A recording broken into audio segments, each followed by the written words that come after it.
This is called Just Like Bridget Jones. I opened my underwear drawer and recoiled in shock. With the tips of my fingers, as if I had some awful contagious disease, I slowly pulled out an enormous piece of black baggy material. It was huge. In fact, I needed both hands to open it up.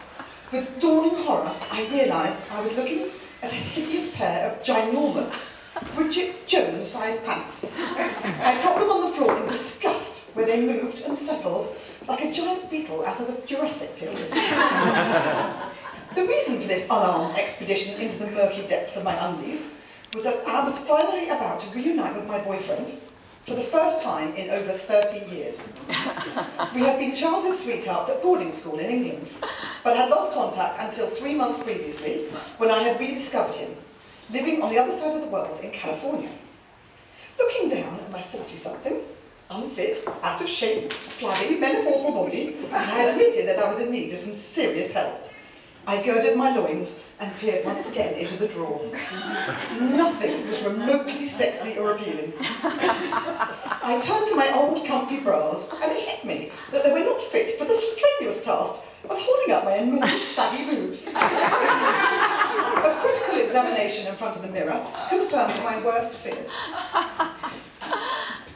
Rather than two firm and perky breasts, there was just one large mass of drooping flesh, with the added attraction of charming stretch marks.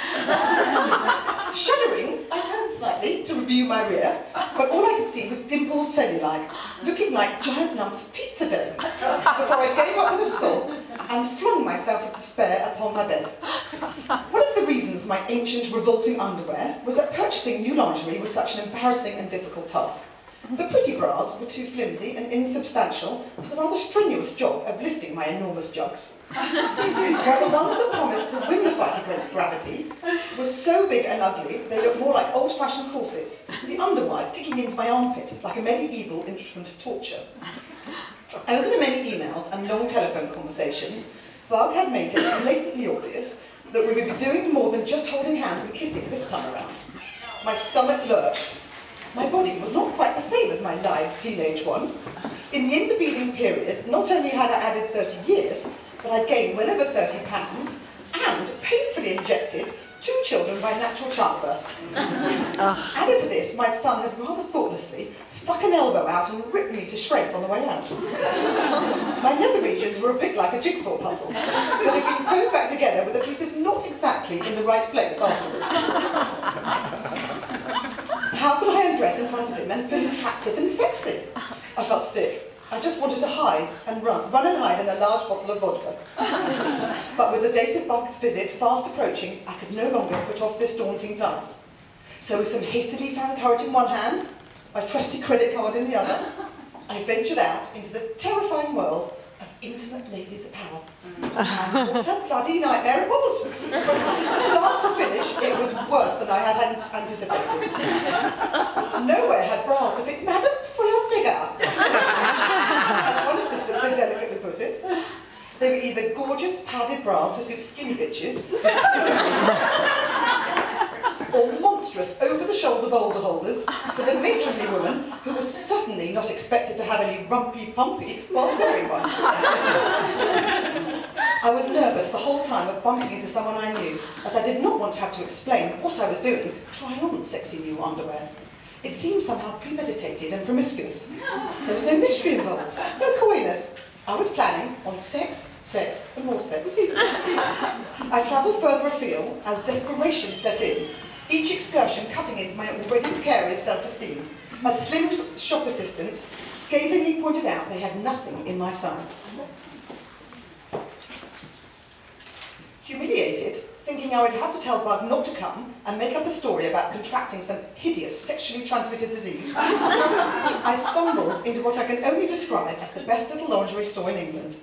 I think the owner of this store was actually an angel sent down from heaven to help me. She was sweet and kind and knowledgeable.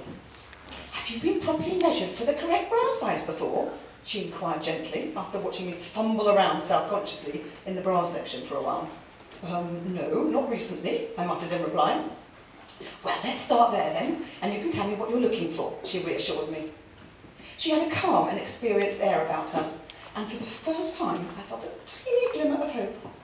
Of course, I was in completely the wrong size from the one I had been trying on in all the different stores, so it was no wonder I had been having such problems. This lady found me a beautiful lacy bra which actually fitted. It lifted and separated and proud of my ginormous melons and showed them off for the first time in my life. Oh, it's wonderful, I breathed with a huge smile of relief on my face. Yes, it does fit you rather well, she agreed. Is it for a special occasion? Embarrassed, I explained my predicament. Blushing as I told her, I wanted the new lingerie for the blatant intent of seducing someone I had not set eyes on for over 30 years.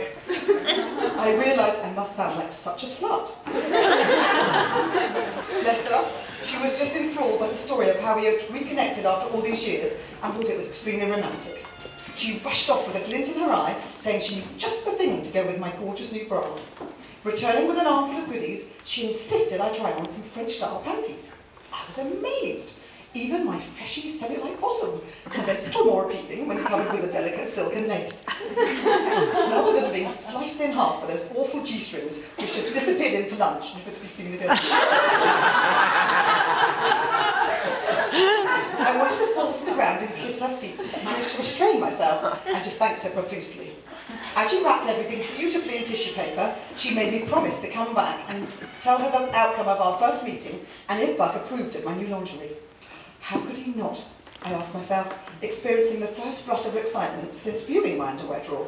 Why, even Bridget Jones would be delighted.